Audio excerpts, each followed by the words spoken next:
Lancés le 1er novembre 2015, les travaux du Centre international de conférences de Kintélé ont été exécutés en un temps record. Situé dans la périphérie nord de la capitale Brazzaville, ce centre comprend plusieurs structures. Il est doté entre autres d'un hôtel 4 étoiles de 100 chambres, d'une salle de conférence de 1500 places, d'un musée, d'une salle de banquet d'une capacité de 1000 places, d'un héliport. Il intègre ainsi la liste des infrastructures susceptibles d'abriter des conférences internationales. Aujourd'hui, la ville capitale peut abriter n'importe quel type de sommet au niveau international. Il n'y a pas qu'au niveau africain, au niveau international.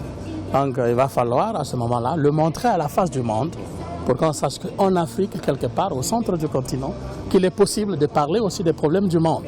Le Centre international de conférences de Kintélé a été construit grâce à un financement du gouvernement congolais et de la banque turque Exim Bank pour un coût d'environ 131 milliards de francs CFA. Le ministre chargé de l'aménagement du territoire et de la délégation générale aux grands travaux a ensuite visité le chantier du musée de l'histoire africaine en compagnie de son collègue de la culture et des arts, Léonidas Motom. Celui-ci pense que la culture peut contribuer à la diversification de l'économie.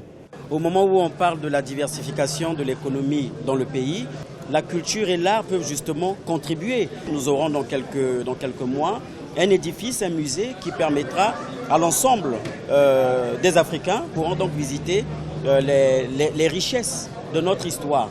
L'histoire de l'Afrique, l'histoire du Congo. La fin des travaux du Centre international de conférences de Kintélé est prévue le 30 octobre 2016. Le ministre de la Culture, des Arts et l'Union africaine ont sollicité la mise à disposition de ce bijou pour la tenue de la 11e édition du Festival panafricain de musique qui se tiendra du 8 au 15 juillet 2017.